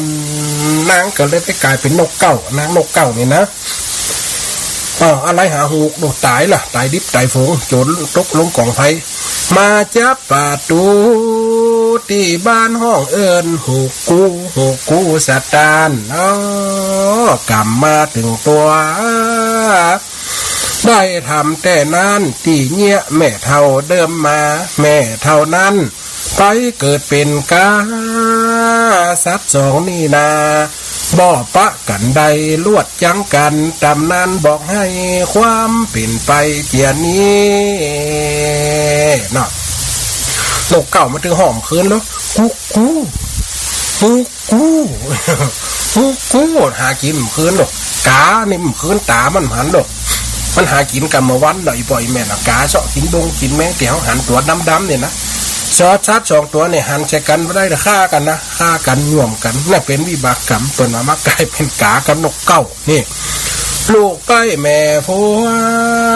เอามาเหล่าจี้ตามข้อข้าวซอยซ้อใหญ่ ฟังเอามวนหายงอมหัวใจสู่มายิ่งใจถ้าฟิตแต่ห้องที่ไปตีมามันย่อมเกี่ยวข้องตามคันน้องเรื่องเก่าโลกไปแม่หัวเล่ามาแต่เจ้าสุดเสียงแต่เวลาจะเขียนไปนักนึกมุดปากกาข้าวน้ำปลามุดลงเหียดจอยเล่าสู่กันฟังก่อนละนายเฮ้ยเนี่ยนี่ปล่อยแม่เป็นตำนานที่ไปตีมาเหมือนลูกไฟแม่เพราะว่าดุนหลัวกำนาปากมันถึงว่าจะอันลูกมันก็เป็นตำนานเป็นตำน้อยบ่ได้ว่าเฮือไฟจิบอกจิบใจบ่ได้สะกิดใจไฟอีปล่อยแม่เนิ่มมันก็ย่อมมี10หลังคาเฮือนจะมีเหียสัก2หลังที่เพิ่นฮักกันก็มีลูกที่เพิ่นดีกันก็มีลูกพระอาจารย์ย่ำว่าไอ้ลูกบ่ใจเพิ่นว่าตำนานมันย่อมมีมาอีน่ะที่มีตำนานเพิ่นว่าอันลูกนี่ทานตำนานนี่ใหญ่อีพ่ออีแม่ได้ฟังแล้วเป็นคติสอนใจบางเรื่องคนเฮาเนี่ยคือมีเมตตากรุณาต่อกันที่ว่าข้างตนตะกี้ธรรมะมันก็ย่อมมีอยู่ในบทนิทานธรรมะก็ย่อมมีในบทใหญ่ๆเฮาจะฟังเอาม่วนแล้วเฮาได้สาระมันก็ย่อมก็ฟังไปต้องอ่านมีทั้งเปลือกและปี้ของดีที่เฮาต้องพอเอาเนี่ยคนเฮาปี้มันก็อยู่ในเป็นเปลือกแล้วก็มาเป็นปี้แล้วก็มาเป็นแกนของมันที่พ่อยิ้มเห็นได้ฟังเวลามันก็ล่วงเลยนะ6 โมงว่ะ4 โมงไปแล้วพอจะ5 โมงได้50 นาทีได้ฟังธรรมะเอาไว้สอนจิตสอนใจที่ได้แจกเบอร์โทรไว้ข้างต้น0871820625ตะกี้น่ะคือเบอร์โทรของอาตมาภาพอาจารย์เสน่ห์การหลงน้ำปากกาว่าอันจือเต้เพิ่นจัดงามรู้เพิ่นชื่อพระอธิการเสวตนะปัญญาวชิโลวัดดอนชัยตำบลไม่สูกอำเภอเจ้โฮมจังหวัดลำปางแต่ว่าน้ำปากกาที่เขียนเขียนช่อเขียนเพลงเขียนธรรมเขียนอันยังเนี่ยเพิ่นเฮาว่าน้ำปากกาอย่างบางคนเพิ่นจีดอกค่ากะอย่างว่าเหลืองเขามีหิมวัดกะเนี่ยอาตมาภาพที่ว่าน้ำเรียกว่าวงซอของอาตมาภาพที่ได้สอนละอ่อนเป็นธรรมะก็มีในตัวแม่ที่ว่าเสน่ห์การหลงดีม้อยที่บ่ที่หม้อว่าโอ้โวยก็จะลิ้นหวานกันที่อีพ่ออีแม่ได้ฟังคนเฒ่าคนแก่ได้ฟังก็ได้ฝากไว้เป็นลายลักษณ์อักษรเป็นข่าวอีพ่ออีแม่ใครจะโทรมาหรือใครจะมาอู้สนทนาอันยังก็ได้เนาะถ้ามีใครโทรมาอาตมาภาพก็จะอู้ไปหูจนจบกว่าเวลาเพราะเหลือแค่8 นาทีต่ออันนะอีพ่ออีแม่เนาะสายแรกสาธุโยมแม่น้อยสันทรายกำแค่กำว่าเนาะนั่นน่ะโยมแม่วันนี้ฟังคืนทั้งได้แม่คืน104เจ้าคืน104นะอย่ามากินแล้วแม่ต้องสันทรายพูนนั่นแม่แกงแค่วันนี้เจ้าแม่ชอบกินแกงเนื้อนะเจ้าวันไหนแม่ดีต่อสุขภาพเขาไม่กินอาหารสมัยใหม่ปะเนาะกะขอกหัวบานนี่ครับแกะฟักใส่ไปนะจ๊ะดีแตะฟักตำหัวตำเฮาแม่เนาะได้คือสักดีก่อนใจแซ่บดีเนาะนั่นน่ะฟังเอาธรรมะไอ้แม่เนาะม่วนต้อยอันยังต้อยน่ะยินดีเลยโยมแม่บ่ละบ่ห่วงกันเนาะโทรหากันฟังประจำเนาะเจ้าสาธุสาธุสาธุกำลังใจท่านนะคะสาธุโยมแม่สาธุเด้อนี่โยมแม่ต้องปูนสันทรายถ้าจะวัดเจียงใหม่นะฟังเขินหน่อยเนี่ยก็หน่อย4อีกอะถ้าจำมาพิษหน่อยพ่อแม่น่ะได้ฟังบางคนก็ฟังก็ว่าโอ้มาโทษกันแค่พระอาจารย์นี่นะอู้ทำพระเด้อจบแก่เวลามันก็ย่อมหมดเวลาไปสาธุเจริญพรโยมแม่แก้วดังให้อยู่แน่ๆกับสบังกับเนาะวันนี้ไปอันคุมจอบมาตุปิกีเข้าตันกับเข้าตุนเดียวก่อนไปตุปิกีไปตั้งแต่พอคุมสอบด้วยกันไอ้แม่พ่อเปิดเป็นเลขาเปิดต้องเอาไปส่งในเวียงเนาะจำอันผมกันได้อาตมากันได้มาก่อนนี่แม่กับความได้เข้ารายการเปิด3ติดแล้วเนาะโอ้พิษกดเปิดยังเป็นยังเขาการเขามีเป็นยังมีคนแฟนเต็มให้นั่นน่ะเนาะแม่เนี่ยกินแรงจ้าแม่แกงพิตานะคุณนะแม่กินข้าวแรกเด้อที่แบบน้ำแม่อย่ามาฟังปิงแม่กินข้าวโย่ไอ้น่ะพ่อกับปิดวิทยุบ่แม่กินแล้ว ข้าวกินยาอย่างแล้วเรียบร้อยแล้วมันนั่งทั้งนี้ว่ากินข้าวมันได้กินค่ำไม่แต่นะหมอก็ถึงบอกว่ากินตามเวลาเนี่ยถ้ากิน6 โมงร่างกายเขาเอาไปใส่พลังงานได้แล้วลูกลูกมาต้องการแฝงวันนี้นะนักกินคนร่างกายเขาจะอ่อนเพลียอยู่บางคนนับใครตื่นตีบานนะครับโอ้อ่อนเพลียอย่างแต่ตัวกินข้าวค่ำมันเนี่ยพลังงานเขาจะไปทำงานตอนรับนะพูดตามสื่อแม่ถึงวันนี้แม่4 โมงไป5 โมงเนี่ยนั่นน่ะแม่เขาอุตามสื่อน่ะมาได้ว่าไปนะอย่างห้องบ้านเนี่ยเปิดจะประมาณ4 โมงเปิดแจกกันในแม่เข้าหันก็นั่นน่ะเปิดจะเป็นกำหนดเอาเพราะว่าร่างกายเขามันต้องพักว่าตีจะทำงานก็คือหัวใจตัวอันตีได้พักคือสมอง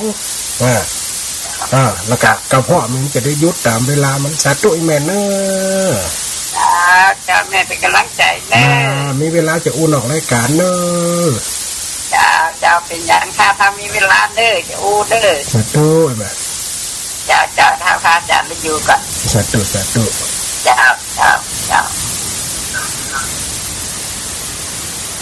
ตัวเนยปล่อยเนี่ยการกินข้าวเนี่ยเขาถ้าฟังคำหมอนะหมอบอกกันถึงว่าจะเนาะมาต้องเป็นวิทยาศาสตร์ด้วยนะสาธุเจริญพรสาธุไหว้สาเจ้าทั้งใดจ้าโยมแม่ทองสุกบรรณาดงแม่ท่าเด้โอ้ทองสุกบรรณาดงแม่ท่าอีแม่ย่ายังจีนแรงวันนี้แม่ว่าจะยำโป๊บสวัสดิ์ไปร้ายอย่างกันก็จะไปว่ากันเด้อมันเป็นข่าวดีง่ายแม่กึดอยู่นี่แม่ว่าจะยำโป๊บนั่นแล้วมาเป็นโตดเนี่ยก้าวแล้วมาเป็นแล้วมาเป็นโตดเนี่ยก้าไปเกิดผ่านแล้วผ่านไปไอ้เราสัตว์ตัวเนอะกำลังใจให้กันสัตว์ตัวยกแผ่นเนอะม่วนนี้เนาะสัตว์ตัวอีมาจะได้ฟังกันทุกวันศุกร์5 โมง4 โมงถึง5 โมงเนี่ยไหม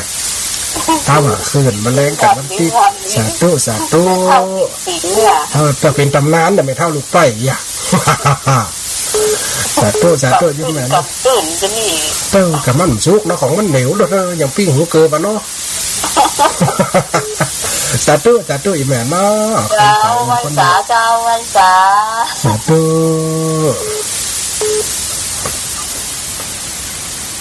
สาธุแม่สุคนน้องยาวสาธุโยมแม่ฟังอยู่เนอะลูกสาธุแม่เป็นที่สอนที่ตั้งที่สอนทำดีเนาะนั่นนะไก่แม่อยากให้ฮักกันนั่นน่ะตามสารละมีธรรมะด้วยมีดีง่ายด้วยหน่อยครับการได้จองเวรเนาะนั่นนะเปิดอะไรอย่างกินแรงจ้าสวัสดิ์ไปถ้าตะกี้แม่อย่างก็มันสาธุแม่สาธุแม่มันนี่ขึ้นรักกับข้าสัจจะสาธุเนอะไอ้ยันมาจาเนาะสาธุแม่สาธุสาธุโยมแม่พรล่วงวัวแดงสันคำแปลงไส้หรือเปล่าใส่แล้ววันนี้แม่ได้กินข้าวแรงหน่อยไม่กินข้าวขาดเดียวเจริญพรเนอะอนุโมทนา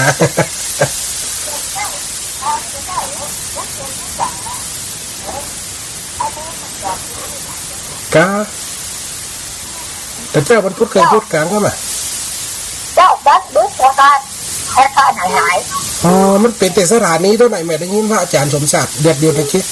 มันสะท้อนกระท่อนกระแท่นอันนี้เป็นอะไรนั่นนั่นสาธุโยมแม่เนอะคนน้อยนะแม่เนอะสาธุเนอะเวลามันจะหมดสาธุแม่สาธุเจริญพรสาธุทั้งใดจ้าโยมแม่สาธุแม่ตั้งใดจ้ามันได้ยินจ้ะใหม่เนาะคนใหม่เนาะสาธุเจริญพรสาธุเจริญพรไหนนี่ฮะเสียงเจียวคันนั้นนี่ไอ้กระบอกเนอะ ก็จะได้จ้างลูกไปเด้อ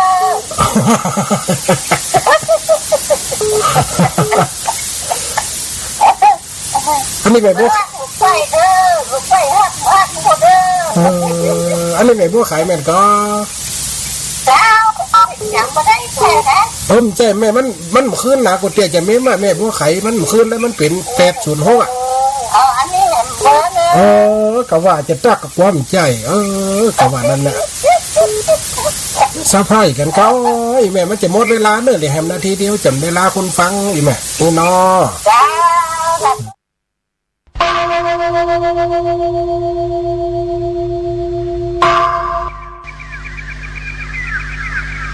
พรุ่งนี้เป็นวันพระขอเชิญลดละอบายมุขทำจิตใจให้สงบสะอาด